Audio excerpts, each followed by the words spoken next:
আমরা হলাম আপনার প্রকাশ্য শত্রু, যা বলছি মাইকে বলছি, কিন্তু আপনার আশেপাশে যারা আছে তারা হলো অপ্রকাশ্য শত্রু। অনেকে আছে যারা বিদেশ থেকে টাকা পায়, বিদেশ থেকে তাদেরকে পরামর্শ দেওয়া হয় এবং আপনাকে বিপদগামী করে।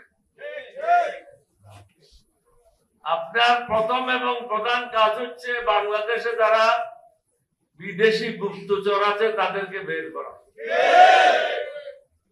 তাদের দ্বারা আপনি ক্ষতিগ্রস্ত হচ্ছেন, দেশ ক্ষতিগ্রস্ত হচ্ছে। এখানে যে সংস্কারের কথাগুলি হচ্ছে,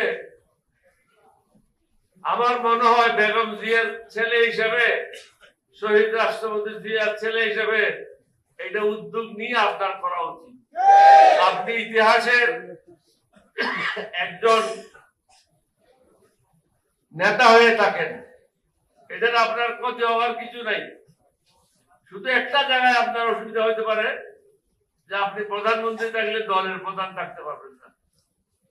এটা ছাড়া আমি কোনো জায়গায় আর কোনো সমস্যা দেখি না। ওটা নিয়ে আপনি আলোচনা করেন 11 দলীয় প্রযোজকের সাথে। বাকিগুলি যত তাড়াতাড়ি সম্ভব সংসদে আপনি এগুলি পাশ করে দেন, কারণ এগুলি যদি পাশ না করেন আপনি ক্ষতিগ্রস্ত হবেন। এখানে পরিষ্কার ভাষায় প্রত্যেক বক্তা একটা কথা বলে গেছেন যে আমরা ক্ষান্ত হওয়ার পাত্র নই। হয়তো আলাপ আলোচনার মাধ্যমে হবে, না হলে বল প্রয়োগের মাধ্যমে হবে।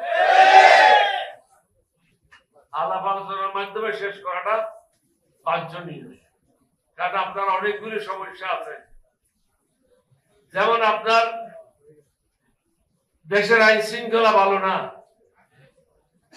কতগুলি ছিনতাই হয়েছে, কতগুলি মানুষ মারা গেছে, কতগুলি অবৈধ দখলদারি, কত জায়গায় চাঁদাবাজি হচ্ছে, এগুলি নিয়ে আপনি ব্যস্ত আছেন। মাদকের ব্যাপক বিস্তার লাভ করছে বাংলাদেশে, এটা সবাই আলোচনা করতেছে। এবং অর্থনৈতিক অবস্থা ভালো না, নতুন বিনিয়োগ আপনি পাচ্ছেন না। এতগুলি জিনিস একসাথে আপনি আপনার এই কাঁচা প্লেয়ারকে দিয়ে খেলতে পারবেন না। যারা আপনার সাথে আছে তারা হলো ওই যে আপনি যদি স্কুলের সাথে তুলনা করি, হেড ক্লার্ক হয়ে গেছে হেডমাস্টার, ডেপুটি সেক্রেটারি হয়ে গেছে মন্ত্রী। এখন যদি ডেপুটি সেক্রেটারি মন্ত্রী হয় তাহলে দেশের কি অবস্থা হবে বলেন? আপনি কিন্তু খুব ভালো অবস্থায় নাই। আপনাকে আমি এটাও পরামর্শ দিয়েছি, ঢাকার বাইরে আপনি রাত্রি যাপন করবেন না, কারণ চারিদিকে আপনি শত্রু দ্বারা পরিবেষ্টিত। 11 দল আপনার শত্রু না, 11 দল আপনার বন্ধু, যার কারণে প্রকাশ্যে আপনাকে পরামর্শ দিচ্ছে। এই পরামর্শ জামাতের জন্য না, 11 দলীয় উপজোটের জন্য না, এটা হলো দেশের মঙ্গলের জন্য। আমি অনুরোধ করব, বেশি সময় ক্ষেপণ না করে, জনগণকে কষ্ট না দিয়ে, দেশের মঙ্গলের জন্য এবং আপনার সুবিধার জন্য আমরা যে সংস্কারের কথা বলছি এগুলি মেনে নেন, এবং যেবা যারা অতীত অন্যায় করেছে তাদের বিচারের আওতায় নিয়ে আসেন, না হলে আপনি ক্ষতিগ্রস্ত হবেন। এটা রেকর্ডে থেকে গেল আমার কথা বলি। আমি কিন্তু শহীদ রাষ্ট্রপতি জিয়াউর রহমানকে বলে আসছিলাম 17 এপ্রিল 1981 সাল, ক্যালেন্ডার দেখেন, ফ্রাইডে 11:30 বঙ্গভবনে গিয়ে বলে আসলাম আপনাকে গুলি করে মারা হবে। উনি আমাকে জিজ্ঞাসা করেছিলেন কে মারবে, আমাদের ওটা আমি জানি না, কিন্তু মারা হবে এটা ঠিক। সর্বশেষ ওনার সাথে আমার বৈঠক হয়েছিল 22 মে। তখনই আমি বলেছিলাম একটি কথা, আপনাকে হত্যা করার জন্য পরিকল্পনা হয়ে গেছে। এখন যে প্রধানমন্ত্রী আপনার বিরুদ্ধে, আপনি দেখছেন প্রত্যেকদিন ইউটিউবে কারা কারা আপনার বিরুদ্ধে ষড়যন্ত্র করছে। অনেকেই 2018 সালের নির্বাচনে হাসিনার কাছ থেকে টাকা নিয়েছে, তারা আপনার দলের লোক। আপনি যদি জানতে চান আমার সাথে কথা বলেন, আমি বলে দেবো কে কত কোটি টাকা নিয়েছে, কোন ভাষা থেকে নিয়েছে। সুতরাং যারা আগের স্বামীর সাথে বেইমানি করবে না, আপনি হলেন দ্বিতীয় স্বামী,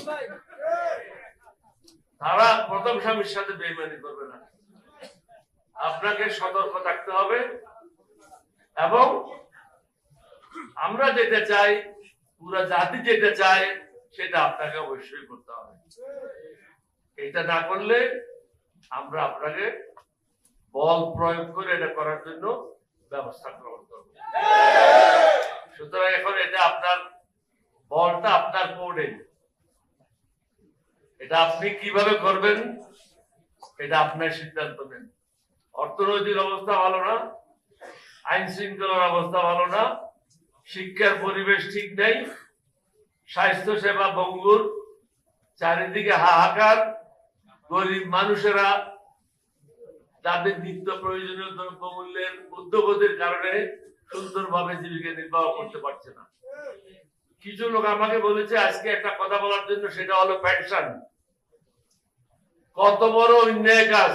আপনি প্রধানমন্ত্রী হিসেবে গত 15 বছরে যে সমস্ত অফিসারদেরকে বের করে দেওয়া হয়েছে চাকরি থেকে অন্যায় ভাবে, তাদেরকে আপনি প্রমোশনও দিচ্ছেন, টাকাও দিচ্ছেন।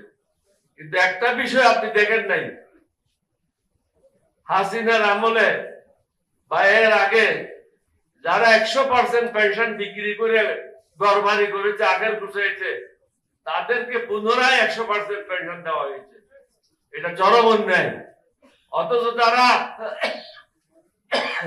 50% বিক্রি করেছে, তাদেরকে 100% দেওয়া হয়নি। যারা 100% বিক্রি করেছে তাদেরকে 100% দেওয়া হয়েছে। যারা 50% বিক্রি করেছে তাদেরকে 50% দেওয়া হচ্ছে না। আমি অনুরোধ করব আপনি এই বিষয়টাও দেখেন, কারণ আমরা চাই মানবতার বাংলাদেশ, সুশাসনের বাংলাদেশ এবং সকলের জন্য একটা সুন্দর বাংলাদেশ।